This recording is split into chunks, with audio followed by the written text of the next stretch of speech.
sign, Capricorn, Taurus, and Virgo, kumusta po kayo guys? Okay, so Earth sign, maraming salamat po sa walang sawang pagsubaybay sa ating mga reading. And kung kayo ay bago pa lang sa ating channel, mag-subscribe na po kayo guys. And i-click mo na rin yung ating notification bell para lagi po kayo guys updated sa ating mga bagong upload. Tingnan natin Earth sign, ano bang inyong gabay? Earth sign, Capricorn, Taurus, and Virgo. Gabay po ni Earth sign.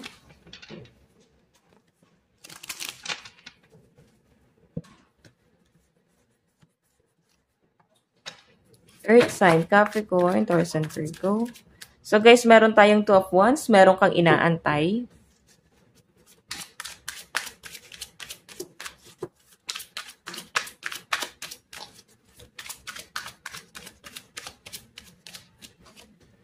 Meron tayong 6 of Swords.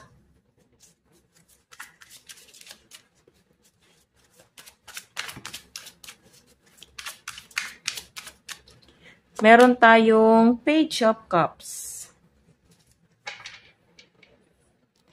May nakakita ko rito guys na maaaring mataas ang ambisyon ng mga Earth sign guys eh. Gusto mo mag-explore. May nakikita rin akong relocation. So I think parang meron kang gustong puntahang lugar ngayon. Siguro sa kamag-anak or sa pamilya.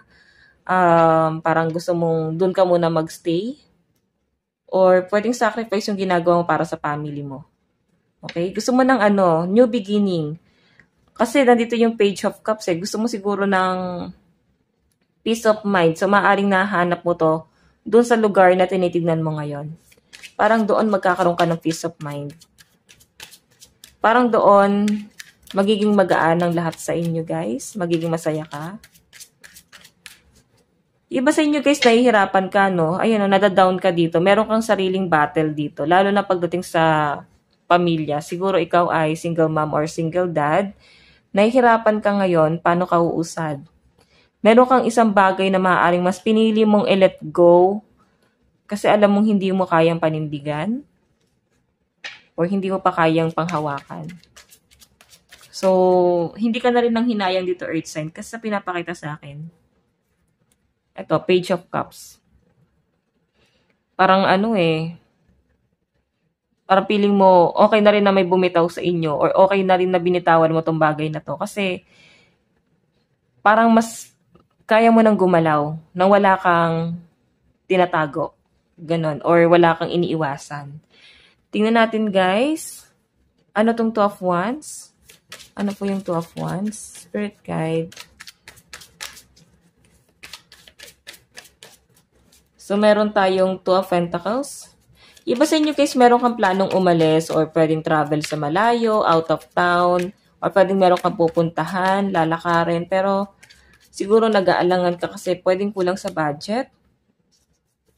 So siguro pag-iipunan ng iba sa inyo guys bago ka humakbang, no? Bago mo i-grab tong pangarap mo na to.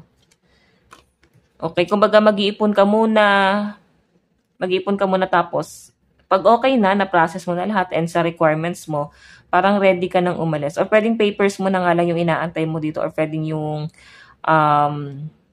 visa mo, pwedeng email, kung may inaantay kang schedule. So, pwedeng yan, guys. Okay? So, yan. Yung iba naman dito, guys, maaaring bagong apply. Kakapasok nyo pa lang sa trabaho mo and I think parang nagpupondo ka, no? Hindi mo pa nakukuha ng buo yung sahod mo kasi may kaltas pa siya, guys. Okay, so tingnan natin guys. Ito kasi guys patungkol sa pagpaplano mo to sa future mo. Maraming naiinggit sa paligid mo, Earth sign, kasi meron ditong, parang may crab mentality na nangyayari. Okay, ano tong 6 of Swords? Tignan natin guys. 6 of Swords. Meron tayong 10 of Swords. Meron tayong 5 of Wands. Kagaya nga ng sabi ko kanina guys. Nai-issue ngayon ng family. Alam mo yung feeling na ginagawa mo lahat or maaaring yung kinalakihan mo, Earth sign, nakasanayan mo. Maaaring hindi mo na siya nararamdaman. Kung ano man itong mga nakasanayan mo.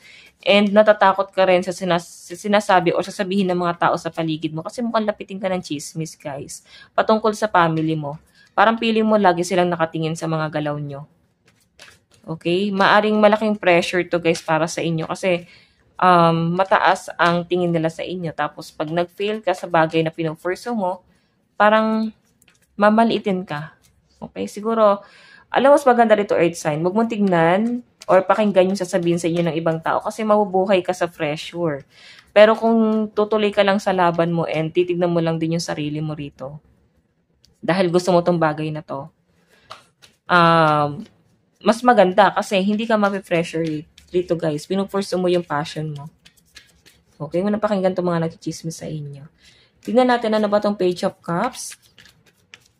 Ano po yung Page of Cups? Meron tayong 2 of Swords. Meron tayong 7 of Swords. Oops. Meron tayong Page of Wands. So, eto guys ay susugal ka ulit. No? Susugal ka ulit. Kumbaga para bang last chance mo na para dito sa bagay na to. And parang bahala na kung ano yung magiging outcome. Ang mahalaga parang nag-first move ka, sumugal ka, may ginawa ka. Okay? Kumbaga nasa kanila na lang yon kung hindi nila tatanggapin yung sacrifice na ginagawa mo ngayon. Ayan. Tingnan natin guys, pagdating naman sa inyong love life, earth sign. Sa love life naman itong earth sign.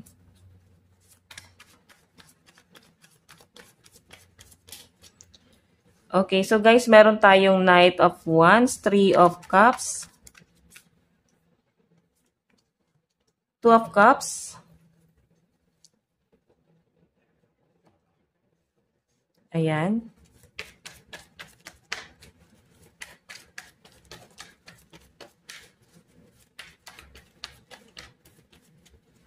and 2 of Pentacles. So guys, pagdating sa love life mo, sa pinapakita sa akin dito, maaaring na-involve ka sa third party. Or pwede ikaw itong may third party. Kasi nandito yung 3 of Cups tapos 2 of Cups. Maaaring may relationship sa iba. And nandun sa point na maaaring 2 of Pentacles, nagdadalawang isip or nag-aalangan ka. Maraming temptation sa paligid mo. Gusto mo mag-explore or pwede gusto mag-explore ng person mo. Siguro guys, kailangan baguhin nyo kung paano ka mag-isip. Lalo na pagdating sa love life guys, no? Kumbaga, mararamdaman mo na para napag-iwanan ka kung wala ka pang gagawin dito. Pwede iba sa inyo guys kung bakit hindi mo pa totally mag-grab itong opportunity na to, lalo na pagdating sa love, is pwedeng naninimbang ka eh. Pwedeng kulang sa financial, pwedeng nadidisappoint ka kasi wala kang kayang ipagmalaki sa person mo, or pwedeng person mo to guys, baliktarin mo na lang, no? Pwedeng yung person mo, feeling niya, hindi niya kayang panghawakan itong relationship na to kasi nga, wala siyang kayang ipagmalaki sa inyo guys.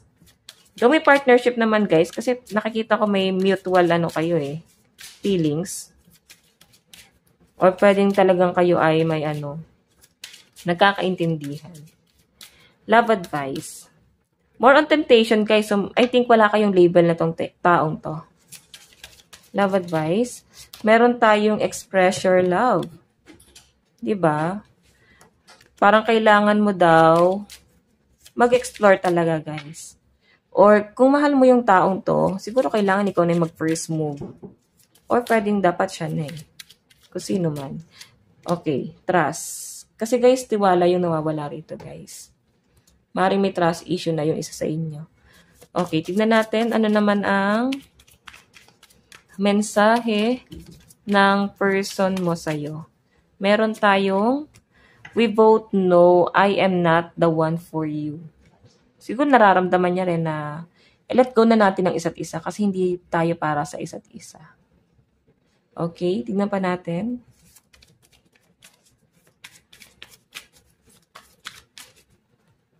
Meron tayong adventure. Laughter is spontaneous, nature, and renewal. So, I think, hinahanap mo ngayon yung happiness mo. Parang feeling mo, yun yung bagay na iniwasan mo, iniwan mo.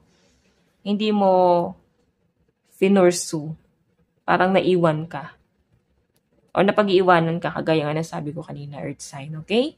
So, guys, ang lucky number mo is 2, and 29. Ito lang naman po ang inyong reading hanggang sa muli. God bless and love you all. Thank you po. Bye-bye.